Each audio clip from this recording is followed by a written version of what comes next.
Hi, ladies. Hey, I hope you're doing well. I know, I feel like me, you're getting tired of being stuck at home and hanging out with your family, and it's entirely too peoply around this house all the time. And I miss you guys. I miss you a lot. I miss your smiling faces and even your crankiness in the morning.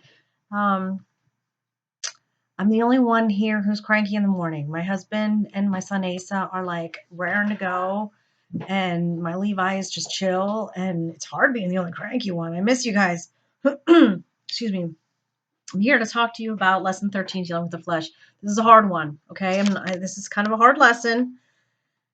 People tend to avoid talking about these things because it's uncomfortable, it's difficult. Pastors tend to kind of graze over these problems, but it's something that is very valid and very important for us to talk about. You're young.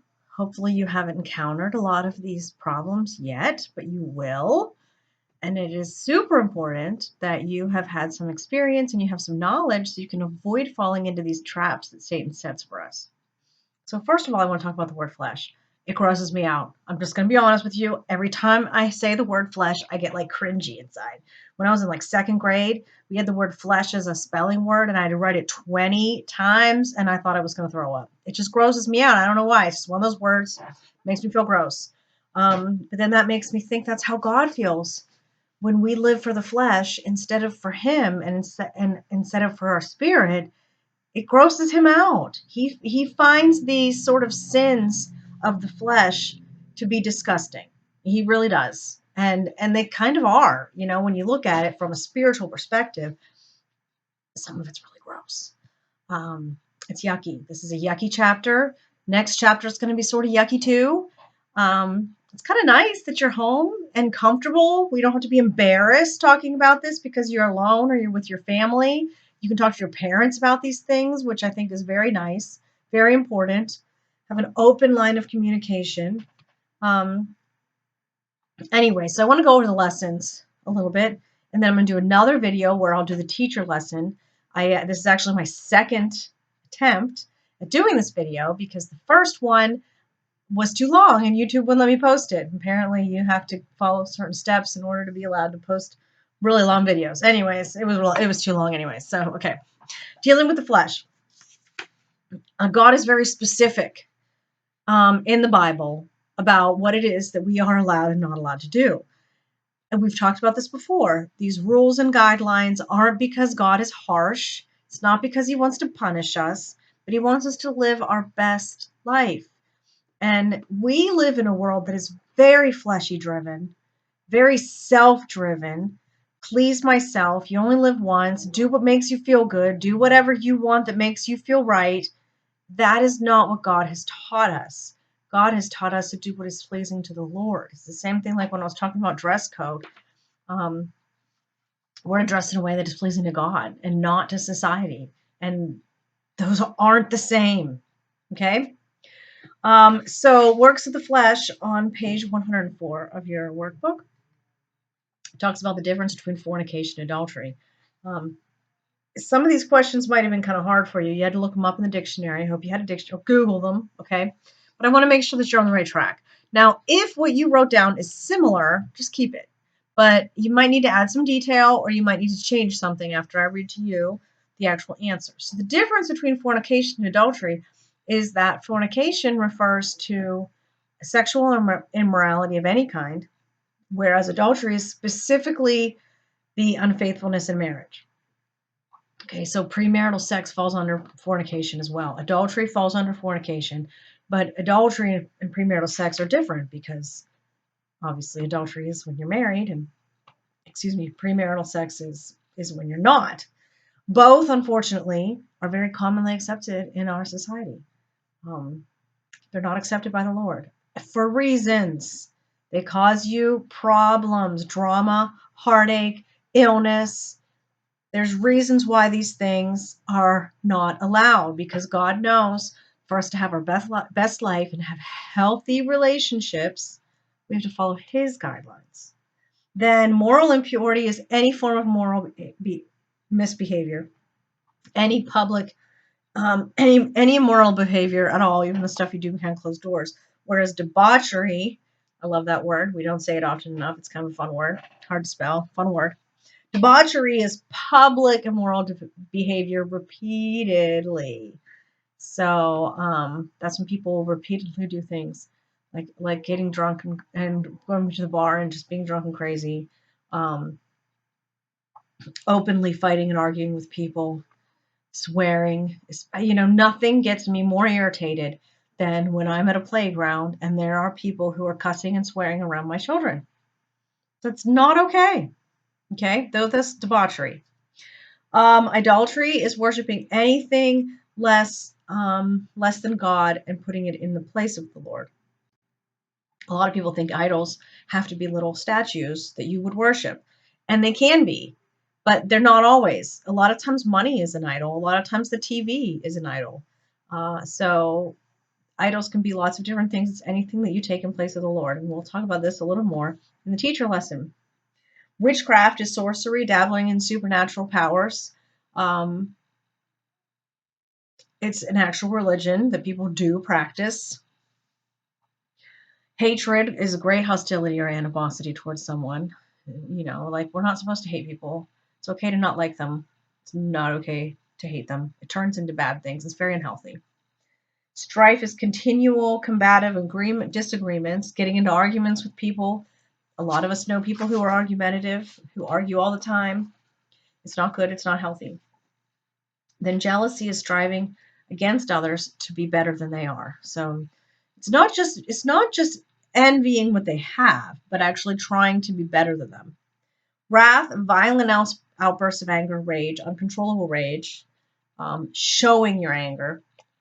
Selfish ambitions is the pursuit of self-advancement at the cost of unity with other believers. So it's like you climb in the ladder and you don't care who you step on to get your way to the top. That is selfish ambitions. Dissension is being disagreeable to anybody, not being in unity with people in the fellowship. There's a lot of dissensions between different denominations. For example, you look at the Catholics and the Baptists and the Presbyterians and the Charismatics, and there's a lot of dissension because a lot of people don't agree on how you should worship the Lord, and that is not of God. We are all supposed to maybe not necessarily agree with each other, but at least allow each other to be different. Factions is creating exclusive groups that cause disunity. So this would be like a clique. Or it could be like a school rivalry. I know my school, we have our other school down the next town over that is a rivalry. And people dislike each other just because they're from a certain school. Envy would be grudging desires for things that belong to others. Murder, of course, is the unlawful killing of people. And drunkenness is drinking quantities of alcohol that reduce your judgment and self-control. Abusing alcohol, drinking too much to the point where your speech is slurred, you're kind of walking funny. And at that point, it changes your judgment. You're not able to defend yourself. You're not able to uphold your own morals. And the carousing is wild partying, being loud and obnoxious, engaging in partying activities. So then Paul writes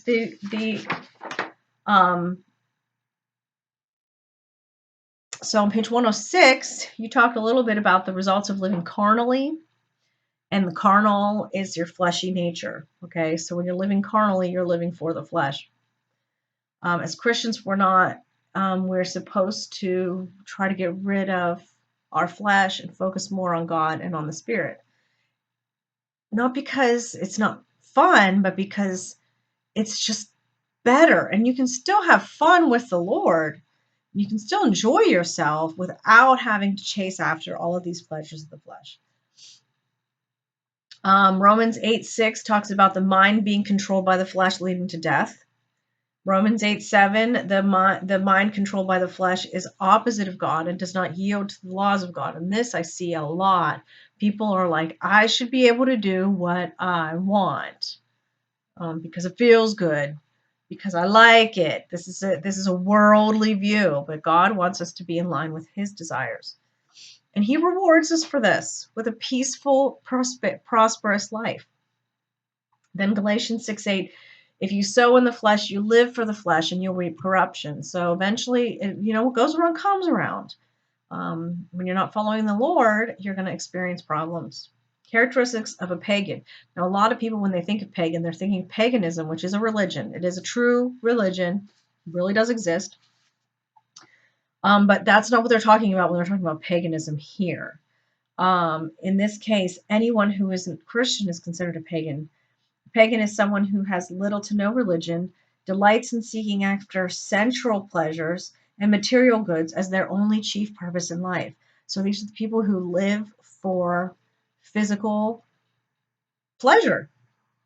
It could be sex, it could be money, it could be they live for the fanciest house, they live for having the fanciest car, but they're not focused on living for the Lord and pleasing Him, but gratifying these pleasures of the flesh. Now, the problem that we run into, well, there's lots of problems with living for the flesh, but the biggest problem is the flesh is never satisfied.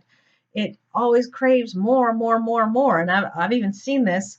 I know a person distantly. I know their children are pretty close, but who is moving into a newer, bigger, better house like every 4 to 5 years. The kids hate it. They want to stay. They don't want to keep moving. But this person gets a house, fixes it up fancy, resells it, gets another bigger house, fixes it up fancy. Then they're not satisfied with that, so they sell that, get a bigger, bigger, bigger house, fix it up fancy. They're not satisfied with that. It's a pattern that they just keep doing. And it's harmful for the family. But this person is living for, I have to have the best house. That's their goal in life. I don't know at what point maybe they're going to have a mansion or a castle or something. They're going to decide it's finally enough. I don't know.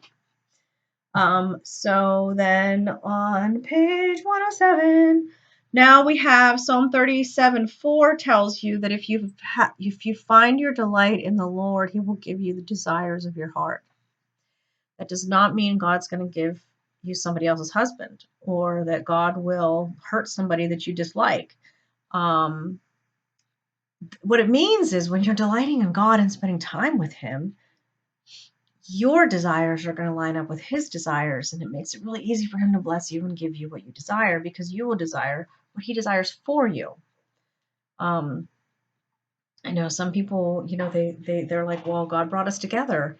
I'm just leaving my husband because God brought me this man. No, that's not how it works. And you can't pray for the Lord to condemn a person just because you don't like them. I know some really, really horrible people out there, but desiring their downfall is not of God. Now, what we should desire is for them to come to the Lord. Because ultimately all these awful, horrible people, they just need Jesus. And they need God, and they need God's Holy Spirit. So the more time you spend with the Lord, the more you will desire godly things, and the easier it is for Him to give you the desires of your heart. Now, it goes on to talk about watching the wrong movies and things like that. That's the lust of the eyes. Then it goes on to talk about always being concerned with what other people think. That is pride. Then people that are obsessed with personal appearances, friends, drugs, that's the lust of the human desires of the flesh. What will happen to our earthly ambitions and things that we gain when we fought, they will pass away. We can't take them to heaven and they fade. You always are moving on to like the next big thing. What happens to those who walk in the Spirit and seek after the will of God? They will live forever. And examples of paganism then, this is now on page 108. Characteristics of the pagan that Cain exhibited was that he was angry and disrespectful of the Lord. He refused to repent. In fact, he felt he was justified in his sin. He thought he had every right. And then his hatred eventually led him to commit murder. And then not only that, but then he ran. He still wasn't repentant. He still felt like he was justified. The people in Noah's lifetime had wickedness, evil thoughts, corruptions, and violence. Pagan characteristics you see people today.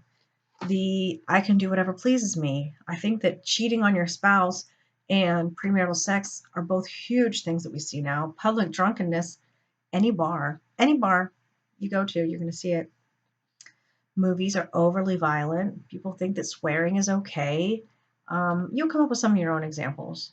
So that is kind of a review of lesson 13, and I'm going to go over the teacher lesson in a separate video so that hopefully YouTube will let me upload them and they're not too long. Okay, so I'll see you in a few minutes.